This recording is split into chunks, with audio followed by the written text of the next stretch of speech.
In life, you're going to encounter individuals whose behavior corrodes your peace, confuses your clarity, and drains your energy. These are toxic people, and they exist in workplaces, families, friendships, even romantic relationships. But the most dangerous mistake you can make isn't being around them, it's dealing with them naively without understanding how they operate, or worse, believing you can fix them. You can't. What you can do is act wisely, deliberately, and protect yourself without sacrificing your values. That is the smartest way to deal with them. Toxic people don't show up wearing signs that say, "I'm here to destroy your sense of self." No, they're more subtle. They may appear charming at first. They may play the victim. They might present themselves as needing your help, your sympathy, your time, but slowly their behavior reveals itself. They interrupt your peace. They twist your words. They use guilt as a weapon and turn accountability into an attack. You end up questioning your own reality, walking on eggshells, or feeling like no matter what you do, it's not enough. And here's the most tragic part. Many intelligent, compassionate people stay stuck in toxic dynamics, not because they're weak, but because they're loyal.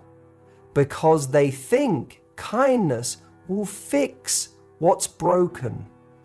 But there's a fundamental truth you need to understand. Your compassion must be guided by wisdom. Without it, it becomes self-destruction.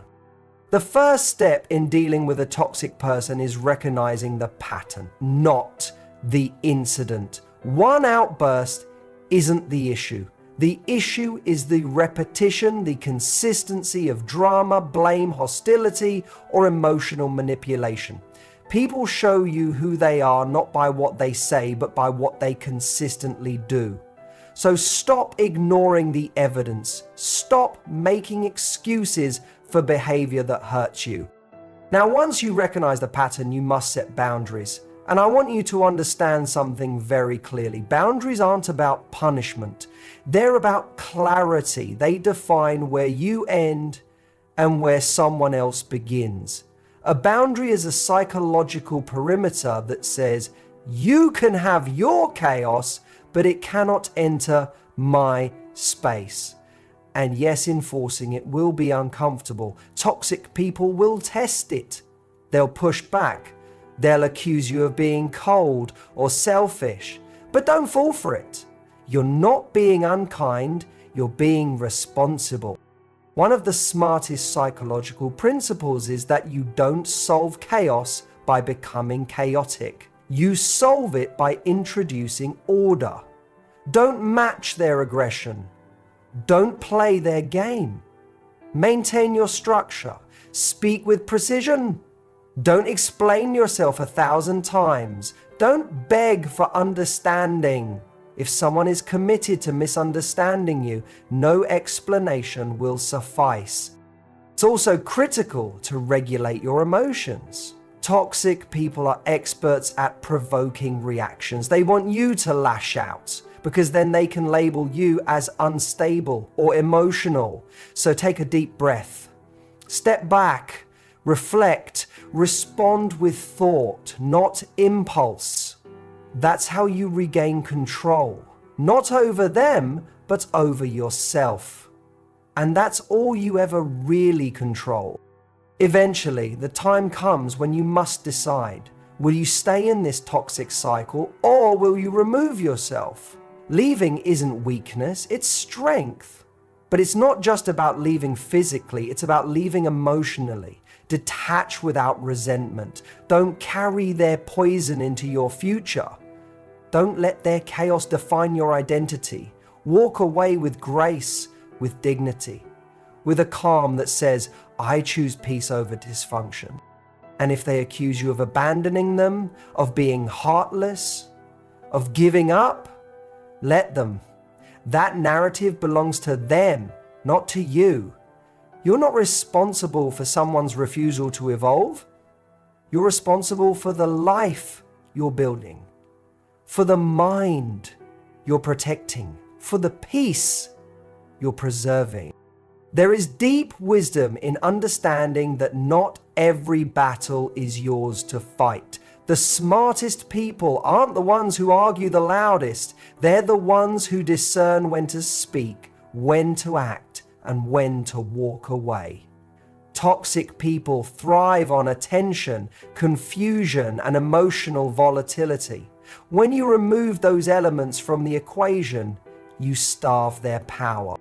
So, stop trying to heal what's not your wound. Stop trying to convince someone to be who they never were, and stop believing that your love can fix dysfunction rooted in denial and avoidance. That's not strength, that's delusion. The smartest way to deal with toxic people isn't revenge. It's not confrontation. It's not even explanation. It's self-preservation. It's clarity. It's choosing to live in a reality where your boundaries are respected, your peace is protected, and your energy is invested only in people who return it. Let the toxic fall away, not because they lost, but because you finally decided to win on your terms. Toxic people don't act randomly. Their behaviors are not just coincidental or accidental. They operate through deeply ingrained patterns, methods of manipulation, control, and disruption that they've often refined over time, whether consciously or unconsciously. Recognizing those patterns before you engage with them is the first and most important step toward protecting yourself. Most people make the mistake of judging someone's actions in isolation. They excuse a lie because it seems small. They overlook a disrespectful comment because the person was just having a bad day. But toxic people don't harm through one-off incidents. They harm through repetition. A consistent, strategic breakdown of your clarity, confidence, and emotional stability. If you fail to notice these cycles, you will get pulled into their world and begin to lose your own sense of direction.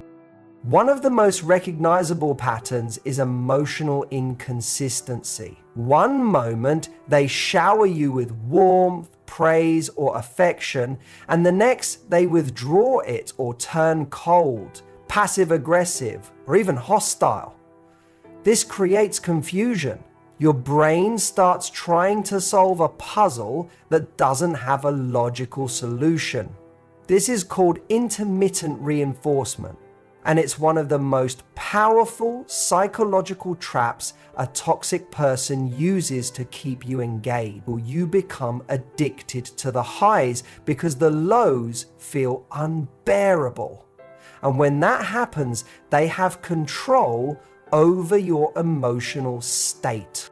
Another hallmark of toxic behavior is blame shifting.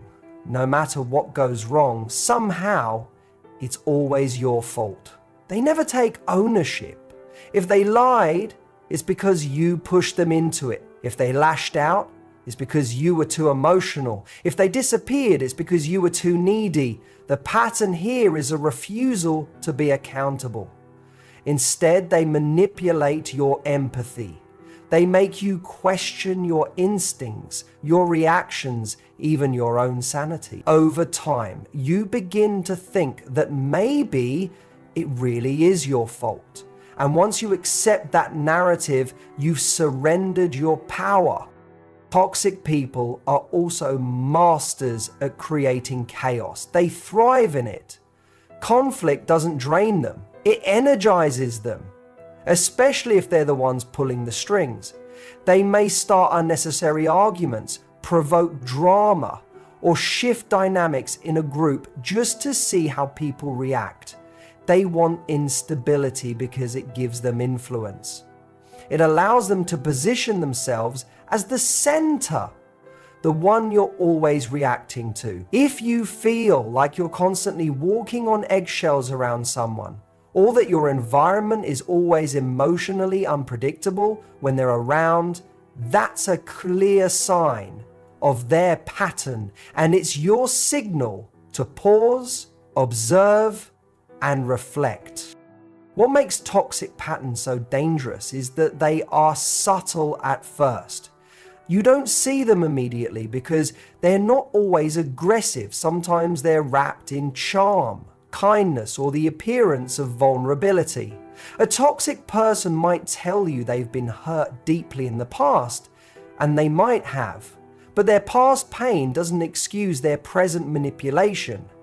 That's where your awareness has to become sharper. You must separate empathy from tolerance. Feeling sorry for someone doesn't mean you have to let them damage your peace. If you mistake their pain for permission, you'll find yourself excusing every red flag, and by the time you realize the harm it's causing you, you may already be emotionally entangled. The smartest people are those who observe carefully before engaging. They listen not just to what someone says, but to how they behave over time. They notice whether there's a pattern of dishonesty, selfishness, boundary crossing, or emotional volatility. And when they see those signs, they don't rationalize them away. They don't jump into fixing mode. They acknowledge them as warning signals and adjust their level of investment accordingly. This doesn't mean you have to be paranoid or cold. It simply means you develop discernment. You stop letting words impress you and start letting patterns inform you. Words are easy. Behavior is the truth. Anyone can apologize, but only a healthy person will change. Anyone can promise, but only a trustworthy person will follow through. And anyone can play the victim, but only someone who is genuinely self-awareness will take responsibility for their impact on others. Ultimately, knowing the patterns before you engage is a form of self-respect. It's a declaration that you will no longer enter relationships of any kind blindly, that your time, energy, and emotional well-being are not open to people who prove, through repeated actions, that they are not safe to be close to. Toxic people will always be out there, but the smartest thing you can do is train yourself to see clearly, not with fear, not with hate, but with calm, grounded clarity. Because once you see the pattern, you no longer need to fight it. You simply step aside and refuse to participate in it. And that is how you begin to win. Setting boundaries is not just a self-care practice. It's a moral responsibility. It's something you owe yourself, not only for your peace, but for your growth and self-respect. Many people hesitate to set boundaries because they confuse them with being harsh, selfish, or inconsiderate. But the reality is, boundaries are the very thing that makes relationships healthy and sustainable. They are not about rejection, they are about protection. Protection of your time, your energy, your values, and your emotional integrity. When you're dealing with toxic people, the absence of boundaries is what allows their behavior to escalate. Without limits, they will continue to test, push, manipulate, and take. Not because they necessarily hate you, but because that's what their behavior is conditioned to do. If there's no resistance, they interpret that as permission. And if you keep accommodating, they will keep invading. That's the truth. Whether it's a friend who constantly disrespects your time, a family member who guilt trips you, or a partner who undermines your worth. The reason boundaries are a moral responsibility is because your life is not just about survival. It's about becoming the kind of person who lives in truth, peace, and purpose. You can't do that if your world is constantly being distorted by someone else's chaos. You can't think clearly grow courageously, or love honestly if your energy is being siphoned off by someone who refuses to respect your limits. In that sense, drawing the line isn't just about them, it's about you. It's about protecting your capacity to become who you are meant to be. Boundaries also teach people how to treat you. They are not demands, they are declarations. You're not saying, change or I'll get upset. You're saying, this is what I need in order to continue showing up in this relationship. And if that need is not honored, you have the right to step back, reduce access, or walk away completely. That's not being dramatic. That's being conscious of your own worth. You can't control other people's behavior, but you can absolutely control how much exposure you give them to your life. People often believe that love means unconditional acceptance. But acceptance without limits becomes enabling. Loving someone doesn't mean tolerating their toxicity. It means being honest enough to say, I love you, but I won't allow you to damage me. That kind of clarity is powerful. It's what separates blind loyalty from wise love. And sometimes the most loving thing you can do for yourself and for the other person is to enforce a boundary that forces reality into the relationship. Of course, toxic people don't like boundaries. They will resist them. They will try to negotiate, guilt trip, or attack you for setting them. That's because boundaries threaten their control. They rely on your confusion, your over-explaining, your emotional exhaustion. They expect you to fold. So when you hold the line, it disrupts their power. It puts you back in the seat of clarity and authority over your own life. And while that may create temporary discomfort, it leads to long-term peace. What makes boundaries especially important is that they reveal who is willing to grow and who is not. Healthy people might feel challenged by your limits, but they will respect them. They will adjust, reflect, or even apologize. Toxic people, on the other hand, will escalate the drama. They will test you, accuse you, or try to punish you. And that reaction is your answer. You don't have to analyze their intent. Their resistance to your boundary tells you everything you need to know about their respect for you. You must also remember that boundaries are not one-time declarations. They require reinforcement. Toxic people often use time, charm, or manipulation to wear you down. They wait for you to forget why you drew the line in the first place. That's why you have to stay grounded in your clarity. You have to remind yourself that the boundary wasn't about being unkind, it was about being sane. You're not obligated to let someone re-enter your space just because they miss you, apologize vaguely, or promise to change. You're allowed to say, I need more than words, I need consistency, I need accountability. Ultimately, boundaries are a reflection of your inner strength. They show that you've done the work to value your time, your peace, and your emotional bandwidth. They are acts of courage, quiet but firm declarations that your life is too valuable to be hijacked by someone else's dysfunction.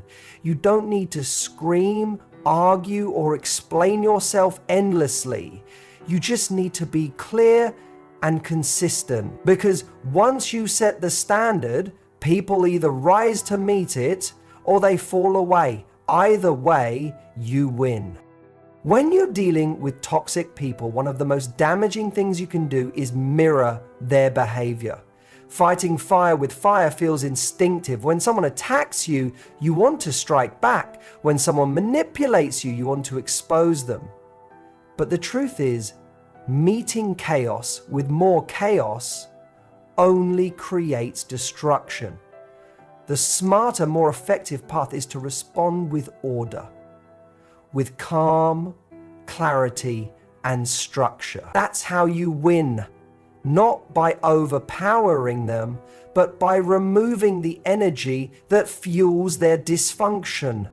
Toxic people feed off emotional intensity. They create drama because it gives them control. It pulls you into their emotional orbit and forces you to react on their terms. If you get angry, defensive, or desperate, they feel powerful. You become the one who seems irrational. You start to look like the problem even when you're not. That's the trap. It's not just what they do, it's how they manipulate your response to make you doubt yourself. And that's why discipline is everything. Emotional discipline is the weapon that disarms manipulation without engaging in battle. Instead of arguing with someone who's committed to misunderstanding you, choose silence. Instead of explaining yourself to someone who refuses to listen, choose distance.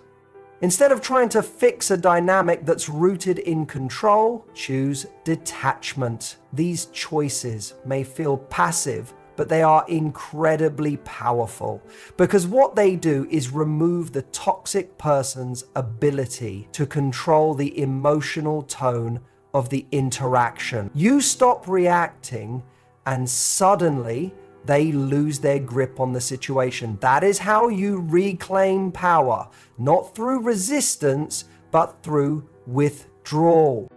Order doesn't mean becoming robotic or emotionless. It means being rooted in principle. You operate from a place of values, not reactions. You speak with intention, not impulse. You don't raise your voice just because someone else did. You don't match their insults with your own. You don't try to win a shouting contest. You win by staying grounded, by staying focused on what actually matters. Your peace, your clarity, your self-respect. Because the moment you let them provoke you into chaos, you've already lost the frame of the interaction. This doesn't mean you allow bad behavior to continue unchecked. It means you address it with boundaries, not battles. You say, this conversation isn't productive, so I'm stepping away. You say, if you continue to speak to me like that, I will not engage.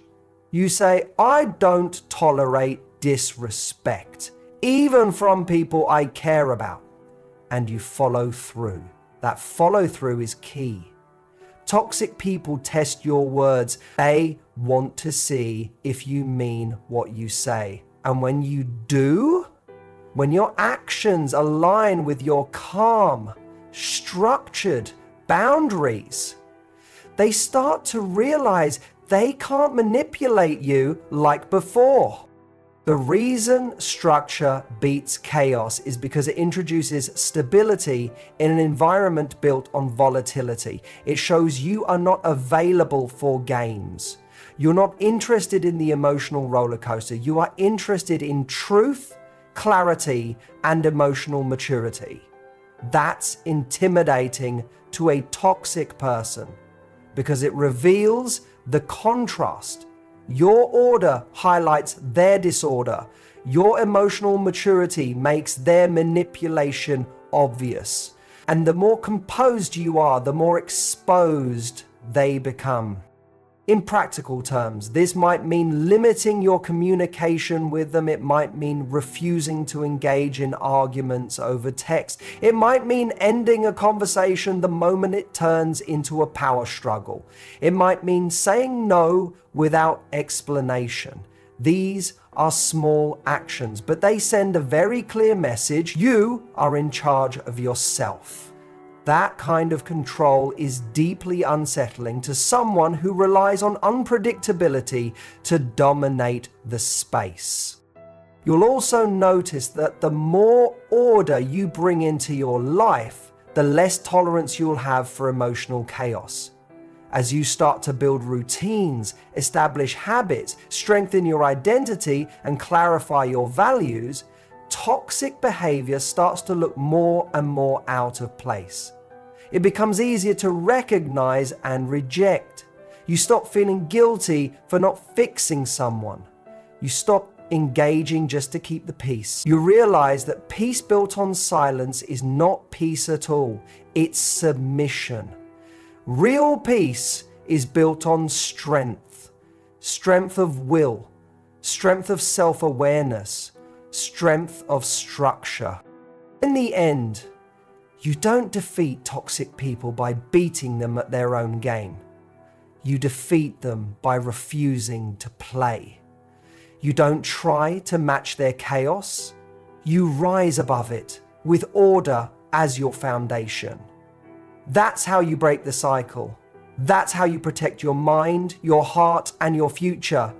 You remain calm, not because you're weak, but because you're strong enough not to be dragged into someone else's emotional storm. You don't need to shout to prove your power, your silence, your restraint, your composure.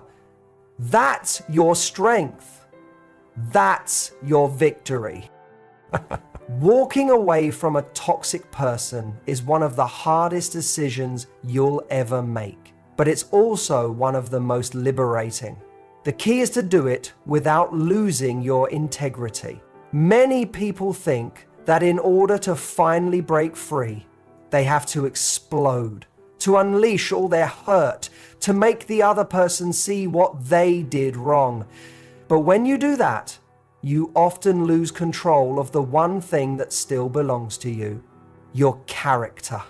The smartest way to end a toxic relationship isn't with rage, revenge, or bitterness. It's with calm detachment and deep self-respect. You don't leave to prove something to them. You leave because you finally realized you deserve better. Leaving with your integrity means you don't allow their behavior to turn you into a version of yourself you don't recognize. Toxic people can provoke so much anger, confusion, and resentment that you're tempted to lash out, to get even, or to say things you'll regret. But the moment you engage on that level, they win. They've dragged you into their storm. You become reactive, emotional, and unstable. Exactly what they want. They thrive on chaos. And when you explode, it just validates their twisted narrative that you're the problem. Instead, you must detach with clarity. You must step away knowing that the closure you're seeking isn't something they can give you. It's something you have to create for yourself. Toxic people rarely give closure. They don't take accountability. They rewrite history, deny their actions, or play the victim. Waiting for them to finally understand, finally change, or finally apologize is a waste of your time and energy. The smartest move is to close the chapter yourself.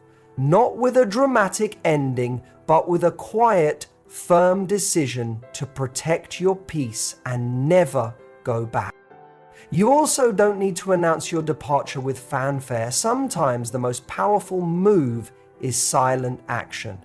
When you stop engaging, stop explaining, stop defending, you take away the fuel that feeds the toxic cycle. You don't need to justify your decision to anyone who repeatedly disrespected your boundaries. Walking away with dignity means not stooping to their level, not turning the exit into a performance, and not making it about punishment. It's about preservation. It's about reclaiming your sense of self without making a spectacle of your pain. One of the most important things to remember is that you can leave without hate. That doesn't mean you excuse what happened. It means you choose not to carry it. You don't allow their behavior to harden your heart or poison your spirit. Because when you leave with bitterness, you're still holding on.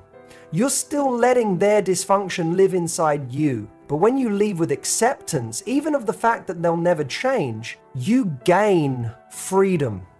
You free yourself from the need to make them see, make them hurt, or make them understand.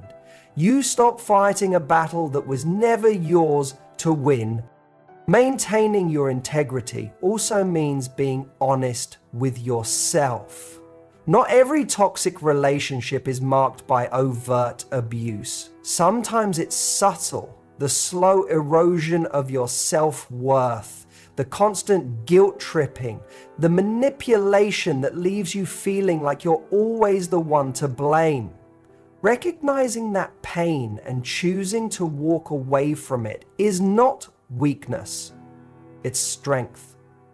It's not running away, it's choosing yourself. And that's something you never have to apologize for.